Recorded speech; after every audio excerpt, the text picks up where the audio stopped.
All right, we are cruising along through Matthew chapter 22, and the Bible says, "And Jesus answered and spake unto them again by parables, and said, The kingdom of heaven is like unto a certain king which made a marriage for his son." Sound familiar to you? We call this the mystery sign of the wedding invitation. And Jesus is the bridegroom, the church is the bride, but he offers himself to his people. And in this parable, you find out as the king sends out his servants to invite people to come to the wedding, they don't even pay them any mind. They just go on about life, go to their farm, carry on doing other things with no intention of coming to their son's wedding. As this king sending out more servants, they finally begin to kill them and mistreat the servants.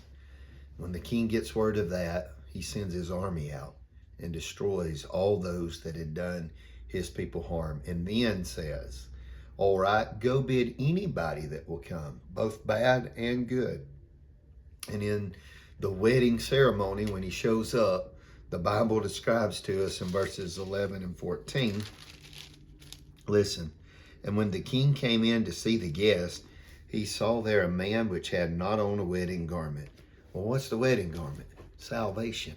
Someone that's not saved. Verse 12, "And he saith unto him, Friend, how camest thou in hither, not having a wedding garment?" And he was speechless. Now, in terms of eschatology, the end times, this parable is really pointing to the beginning of the millennium. It's the marriage of the Lamb. And here's people that go in and they're not saved. So here's what happens to them. Verse 13, "Then said the king to the servants, Bind them hand and foot, and take him away, and cast him into outer darkness.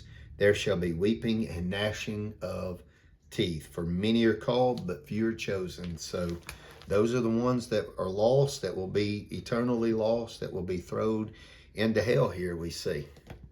Now, again, Pharisees, the scribes, they don't like what they're hearing, and the Sadducees, they don't like what they're hearing, and they're trying to catch Jesus in some kind of trap, and they keep questioning Jesus as he's telling these wonderful parables, but each one of them, as you've noticed, is pointing out the fact, you're rejecting me, I'm rejecting you. And so now they send the Sadducees out, or the Herodians out, to entangle them in a trap. And look at verse 15. "Then went the Pharisees and took counsel how they might entangle him in his talk, and they sent out unto him their disciples with the Herodians, saying, Master," watch how this turns around. These Herodians are like the politicians. They were an elite group that stood for Herod, and they wanted to make sure they got him elected back. And they were with the religious crowd, the Pharisees, and they come to do their work on Jesus. "Master, we know that thou art true, and teachest the way teachest the way of God in truth. Neither carest thou for any man, for thou regardest not the person of men." Now, they're lying through their teeth. If they believed all that, they'd be bowing down to worship him. But they're not. "Tell us therefore, what thinkest thou? Is it lawful to give tribute unto Caesar or not?" Now, either way he would answer this to their way of thinking, they'd have him trapped. "Oh, you're a politician. You say give it to Caesar." Or, "No, don't." Then they'd say, "Well, you're against Caesar. You're against Rome." And they thought they really had this trap set for Jesus. They wouldn't expect him this. Watch this. "But Jesus perceived their wickedness and said, Why tempt ye me? Boy, ye hypocrites. Don't you know that made them mad?" And then the unexpected happens. He's going to ask them, verse 19, "Show me the tribute money." And they brought unto him a penny. Now he's got them. You see, for the Pharisees, you couldn't have anything that had an image on it. If it did, you were in effect saying, "I worship this." So they shouldn't even have any of this money on them if they were sticking true to what they believed and what they taught. And Jesus asked for a penny. And they give him one. And watch this. "And he said unto them, Whose is the image and superscription?" So they had already broken a law themselves. Don't you know, right now, those people are embarrassed. Then they say unto him, Caesar's. Then saith he unto them, Render therefore unto Caesar the things that are Caesar's. God knows we got to live in this world. That's good advice. That's politics for you. And God says, be involved in them to make good decisions on conduct of how to live. There's nothing wrong with that. And then he says, and unto God the things that are of God's. Render to God what belongs to him. What does God really want? More than your tithe? That's not even New Testament teaching. That's Old Testament. Today it's grace giving. Could talk a lot about that. But if your heart's right with God, you're going to want to give all that you can, all that you're able to. More than that tenth if you're able to. God to direct your heart. But he's saying give unto God. He wanted their heart. He wanted themselves.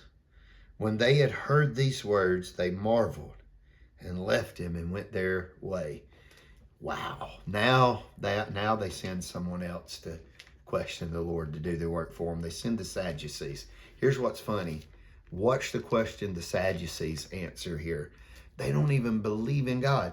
They don't even believe in resurrection or spiritual things. And they're about to ask him a resurrection question. Verse number 23. The same day came to him the Sadducees, which say that there is no resurrection, and asked him, saying, Master, Moses said, if a man die having no children, his brother shall marry his wife and raise up seed unto his brother. And then they go on. Well, the brother dies, then he marries the other brother, and then that brother dies, all the way up to 7 brothers. And then they ask him the resurrection, which one is going to be her husband? And watch how Jesus answers them in verse 29. Jesus answered and said unto them, Ye do err, not knowing the scriptures, nor the power of God.